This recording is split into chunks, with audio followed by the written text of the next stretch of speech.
ցանկանում եմ իմ շնորհակալությունը հայտնել ձեզ բոլորիդ, որովհետև ձեր իսկ լուսաբանման շնորհիվ բարձ դարձավ, որ Ռուբեն Մխիթարյանը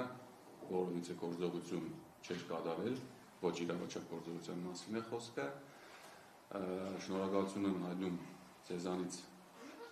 այս ամբողջ ընթացքում կատարված ահռելի աշխատանքի լուսաբանման համար, որովհետև վերջին ժամանակները ցույց են տալիս, որ այս պահին այսպես ասացա, թիրախավորվող խմբերը, լրագրողներն ու փաստաբաններն են։ Շնորհակալություն եմ ուզում հայտնել նաև իմ փաստաբանական ամբողջ թիմին, իմ գործընկերներին, մեր ձևով թիմին։ Մի բան կուզեմ նշեմ, վերջին ժամանակներս նաև իշխանության կողմից անդադար տարբեր տեսակի հարցեր են հնչում, թե լավ, վերջի ամեն մեկը ասում եք մեր ձևով մի բան է, մեկ ուրիշ բան ասում, մեկ ուրիշ մի բան է ասում, կուզեմ հենց այդ մեր ձևովին նաև շատ հակից ճանադառնամ, մեր ձևովը վստահեցնում եմ ձեզ նամանավանդ վերջին 30 օրվա մեջ, շուրջ 30 օրվա մեջ ես հասկացա, որ մեր ձևով նաև նշանակում է մի մեծ ընտանիք։ Ինչի։ Երբ որ ես գտնվել եմ նման անհասկանալի կարգավիճակում, այդ ամբողջ ընթացքում մեր ամբողջ թիմը, շարժման անդամների երևի գերակշիռ մասը առավոտից իրիկուն եղել են մեր տանը, 5-24/7 եղել են իմ ընտանիքի կողքին, իմ ընկերների կողքին, դրա համար միանշանակ մեր ձևովը նաև իթիվս այլ միայն տնական բաների նշանակում է ընտանիք։ Կուզեմ նաև շնորհակալություն հայտնեմ բոլոր մեր հայրենակիցներին, ազգային ժողովի պատգամավորներին, ովքեր այս ամբողջ ընթացքում ցուցաբերել են ուշադրություն, հարցը պահել են ուշադրության կենտրոնում, որը շատ կարևոր էր, եւ նաև բոլոր մեր հայրենակիցներին, որովհետեւ քանի որ ես մոտ 28 օր գտնվելով անազատության մեջ, այսպես ասած աշտագին աշխարհից կդրված եմ եղել,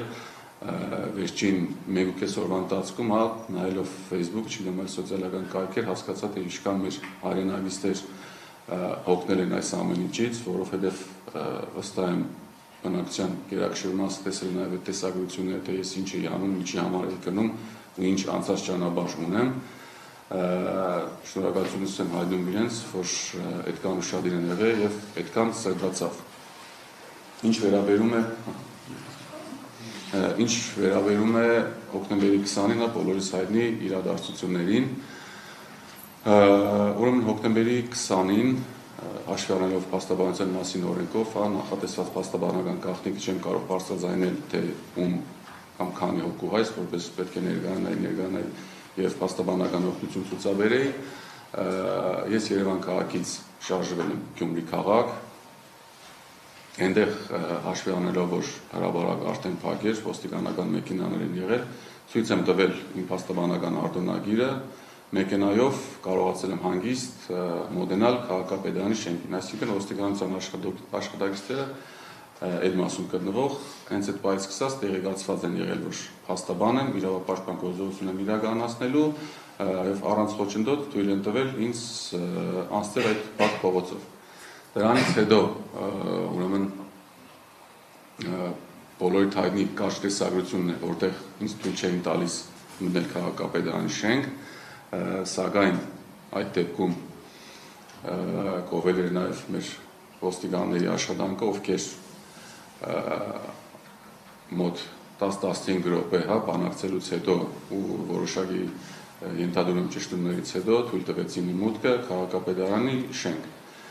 Այնուհետև երբ որ Գյումրու քաղաքապետ Վարդան Ղուկասյանին արդեն հետևի տնով իջեցնում են ներքև ու մեքենան շարժվում է, բոլորս գտնում ենք քաղաքապետարանի ձախ կողմում։ Դրանից հետո հայտնի մյուս տեսագրությունն է, որտեղ ես ամբողջովին հանգիստ կանգնած եմ ու եթե ճիշտ եմ հիշում, Գյումրու որ քաղաքապետ Ավետիս Արաքելյանը հարցազրույց էր տալիս, մի քանի րոպե տխանից հետո նկատեցի, որ ունենք ինչ-որ ակտիվություն։ Արագ քայլերով այդ տեսակցությունը, երբ որ նայում եք ժամանակագրային տարբերակումը, երբ որ անում ենք, տեսնում ենք, որ ընդամենը 1-2 րոպե հետո հայտնվել եմ այդ գիզակետում, ձեռքերս բարձրացած, մտել եմ թե ոստիկանների եւ թե քաղաքացիների, մեջտեղը, այսինքն ես չեմ եղել բարիկադից այս կողմ կամ այն կողմ, մտել եմ երկուսի մեջտեղը, փորձել եմ հանդարտության կոչեր անել։ Այդ երևի թե ըստ զգացողության էլ նաեւ տեսակցություններից հետ բարձվեց, որ տևել եմ մոտավորապես 15-ից 20 վայրկյան, ձեռքերս բաց, վիճակով կանգնած եմ եղել, ու այդ պահին ինձ առնվազն իմ համար անհասկանալի պայմաններում բերման են ենթարկվում։ Բերման ենթարկելուց հետո ամբողջ ընթացքում ես բոլորին զգուշացրել, նաև ձերբակալող ոստիկանության զորքերի աշխատակիցներին, տեսակցությունները նաև դուք տեսել եք, որ ասում եմ, որոցի խնդիր չկա, ես ձեր քայլում եմ եւ ձեր հետ փաստաբան եմ, փաստաբանական կոորդինացիա եմ իրականացնում, ինչեւ այդ բանը արդեն բերման են ենթարկվում ու մնացածը, ես ասում եմ, դուք արդեն գիտեք, թե հարցեր կան կամ Եվ մի լրացում անեմ, տեսեք նաև ինչն էր հետաքրքիր սույն քրական վարույթով, երբ Ռուբեն Մխիթարյանին ձերբակալելիս, այդ ձերբակալման արձանագրությունը կազմել է այլ անձ, իսկ ձերբակալում իրականացնողը եղել է այլ անձ։ Եվ Ռուբեն Մխիթարյանին ներկայացված մեղադրանքը հիմնվել է ընդամենը բացառապես մեկ ոստիկանի ցուցմունքի հիման վրա։ Այսինքն վարույթն իրականացնող մարմինը ճակերտավոր արդարադատություն իրականացնող տվյալ պահին այդ դատավորը դրան եւս որևիցե ուշադրության չի արժանացրել։ Հարցեր եթե ունեք։ Նախ ինձ հասկանում, ցուցմունքում ինչ է տրվում ոստիկանը, ինչ է ըստ իրեն դեր ունեցել պարոն Մխիթարյանի չարել, որ ձերբակալել եւ պարոն Մխիթարյանը բերման ենթարկվելու պահին ինչ-որ բան է պատմում, որ կիսատ մնաց։ Հիմա կարող է ամբողջ 17 հոգովում էինք հաշվում, ինչ էր կատարվում, ինչ եք տեսել եւ արձանագրել այդ պահին։ Նախ առաջինը ես ձեր հարցին պատասխանեմ, տեսեք, այդ ցուցմունք տված դուք որ հստակ ինձ հարցնեք, որ ոստիկանը, քանի որ ես քիչ առաջ նշեցի, որ ձերբակալման արձանագրությունը կազմել է այլ անձ ոստիկան, իսկ հարցաքննվել է այլ անձ, որ ընդհանրապես Ռուբեն Մխիթարյանի ձերբակալման հետ առնչություն չի ունեցել։ Եվ այո, շատ տեղին էր ձեր հարցը, երբ որ մենք այդ տեսագրությունն ենք դիտում հարցաքննության, նա անգամ Ռուբեն Մխիթարյանին չէր էլ ճանաչում։ Ռուբեն Մխիթարյանին, երբ որ հարցաքննում են այդ տուժողին, չի կարողանում նկարագրի Ռուբեն Մխիթարյանին։ Այդքան չի տիրապետում գործի տվյալներին, բայց արձանագրվել է, որ իբրև թե ինքն է այդ ձերբակալման արձանագրությունը կազմել ու ամեն ինչից տեղյակ է, ինչը որ չի համապատասխանում իրականությանը, ինչին նաև մենք անդրադառնալու ենք։ Այդ տեսակցության մեջ կիսատ պահ է մնում, տեսեք, այն պահից սկսած, երբ որ ինձ արդեն երկու ոստիկաններ փորձում էին ուղեկցել դեպի ոստիկանական մեքենան, գնալու ճանապարհին ես նաև այդ պահին տեսա, որ իմ մոտ իհարկե անհասկանալի շոկ էր, որովհետև իմ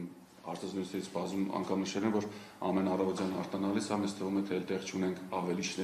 ներքև իջնելու, սակայն այդ պահին հասկացա, որ մի աստիճանել եւս մեկ անգամ իջանք, որովհետև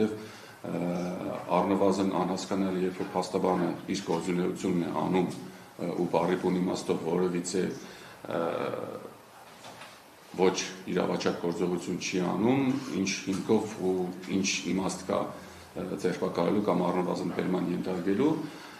Ճանապարհին ես նաև տեսա այդ կադրերը նույնպես սոցկայքերում կար, երբ որ Գերնին քաղաքացիական հագուստով անձ էր, այսինքն ոստիկանի չէր, ու վերջինիս շուրջ այդ պահին ֆիքսեցի, որ բավականին մեծ թիվ ոստիկաններ կան ու առնվազն անհասկանալի էր, թե ինչ էին անում քաղաքացին Գերնին ընկած 7-8 ոստիկաններով շրջապատել են ու ասում են, որ նաև լրագրողին ասացի, որ ավելի շատ աղմուկ է այդ մասով բարձրացեցի, որ նաև այդ մասը լուսաբանվի ու կադրերում երեք նաև Facebook-ով ես տեսա, որ այդ մասը երևում է ու տպավորություն էր, որ 7 հոգով առնվազն անհասկանալի պայմաններում փորձում էին բերման դարձնել։